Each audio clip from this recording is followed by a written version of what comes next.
Matur, ya Rasulullah, ini orang yang kau pasrai jadi imam itu sering main kulhu. Akhirnya Nabi memanggil, ya Fulan, kenapa kamu suka baca kulhu? Li'annaha sifatur rahman, karena dalam surat kulhu itu semuanya menerangkan sifatnya Allah Ta'ala. Maka saya suka itu. Nabi saat itu juga dapat wahyu, ya Muhammad, kasih tahu orang itu, inni uhibbu, saya suka dia karena dia suka kulhu. Wah, itu aja hafalkan itu. Jadi itu riwayat yang lebih menggembirakan itu. Jadi tidak usah tabarak, cukup apa? Dan itu lebih mutawatir.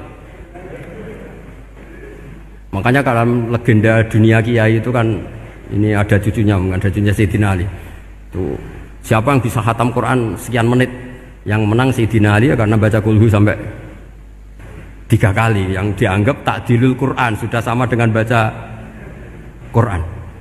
Jadi ini ijazah terakhir, ini jadi porsinya tambah turun. Saya itu suka, saya itu punya banyak penggemar lah di Jogja, di Jakarta. Memang agama ini harus mudah. Saya itu kalau baca kulhu itu sampai nangis. Nangis saya bukan karena faham atau haru, itu enggak. Sebaik itu Allah, masa gara-gara hafal kulhu, main kulhu dicintainya? Ya karena memang Allah benar-benar zat yang baik. Makanya saya punya teman itu kurang ajarnya, masya Allah. Kalau tes ditanya rukun Islam berapa, nawakidul wudhu berapa, muftitatus sholat berapa, semuanya dijawab la ilaha illallah. Terakhir ditulis kafir Pak, sama anak nyalano iki. Nyalano la ilaha illallah kafir apa enggak?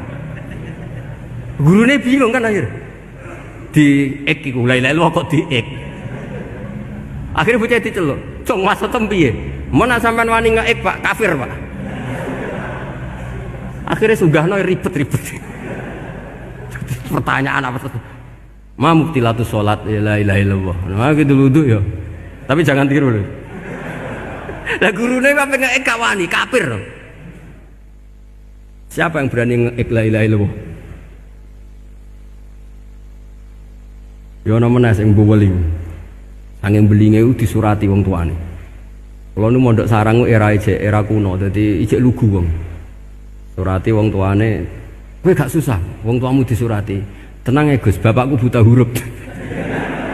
Jadi Gus disurati, gak ngefek wong bapaknya buta huruf. Nah, di Islam, saya ulang lagi di Islam, dengan tanda kutip kesalahan-kesalahan kecil gini, ku zaman Nabi, sahabatnya Nabi, iku kabeh iku dadi berkah. Makanya nggak ada ilmu sebarokah kayak zaman Nabi.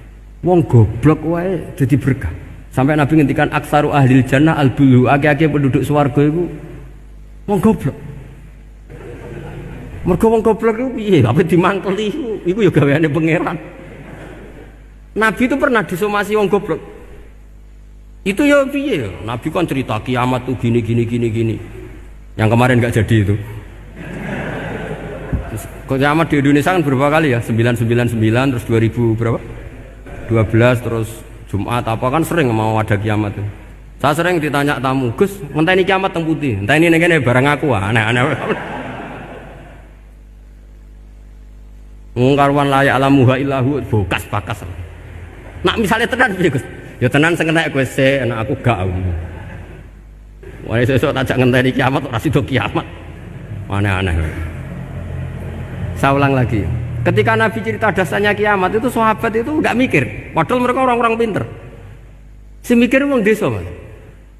Ya Rasulullah mata sa'ah, engkau itu cerita kiamat terus tapi nggak jelas tanggalnya. Lalu itu kapan? Wah kaget sahabat, oh, pinter juga. Kalau cerita itu ada tanggalnya dong. Ini kan cerita terus tapi nggak jelas tanggalnya. Apa diamuk wong desa? Ora diamuk mangkelno. Nabi meneruskan tentang ahwalil kiamah, masih nerangkan ahwalil kiamah. Dibaleni lagi. Ya Rasulullah mata sa'ah. Lalu kiamat itu kapan? Ini kalau ijazai, jadi bodoh tapi untuk ridhanya Allah Ta'ala. Ampun. Kalau lah kadang jadi pinter gue nyesal. Ribet. Dikongkon Pak Najib barang ini akhirnya. Gara-gara pinter. Padahal kok ya wong bodoh lah mlebu swarga, ribet kan? Direwangi dadi wong alim, sebelum kok wong bodohne ya melok mlebu swarga. Wong gelombang kedua itu pengumumannya siapa pencinta Nabi, pencinta wong alim masuk swarga.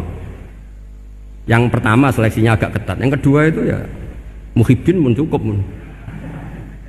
Jadi sebenarnya swarga ya ketemu wong ra jelas-jelas nih.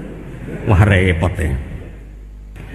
Akhirnya ketika Nabi gak jawab, sahabat itu banyak yang analisis kariha maqala, lam yasma, ada yang bilang lam yasma, memang Nabi tidak dengar. Ada yang analisis sami'a wa kariha maqala, sebenarnya Nabi itu dengar tapi gak suka karena pas khutbah di-cut, diinterupsi. Karena diulang-ulang lagi akhirnya akhirnya Arabi tadi mengulang-ulang lagi, akhirnya Nabi jawab. Karena Nabi itu orang yang sangat pintar, jawabnya ma'atatalaha, kamu kok berani tanya kiamat kapan, persiapan kamu apa? Fawawahi ma'atatulaha kabira sholatin wala siyamin wala kata wa kata walakinni uhibbuka. Ya menang ya pede. Apa Nabi tanya persiapan saya? Oh kalau sholat saya biasa kok bangga. Wes wong desa biasa kok. Fawawahi ma'atatulaha kabira sholatin, saya sholatnya biasa, puasa biasa. Maksudnya sing wajib-wajib tok lah, ndak aneh-aneh. Tapi walakinni uhibbuka, tapi saya ini mencintai engkau. Apa jawabannya Nabi? Almar'u ma'aman ahabba. Dan itu melegenda seluruh dunia, baru kayak Bedui. Jadi semua orang yang hafal hadis almar'u ma'aman ahabba atau anta ma'aman ahabba itu barokatu hadal badui, karena berkahnya orang Bedui. Dan hadis itu mutawatir karena dikatakan Nabi ketika khutbah, orangnya banyak yang hadir banyak.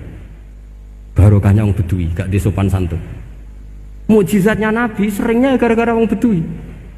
Nabi khutbah, wis khutbah cerita akhirat, cerita kebaikan. Ya Rasulullah, kok khutbah mohon bakas akhirat kebaikan. Sekarang itu tidak ada hujan, halakatil amwal. Sekarang harta hilang semua.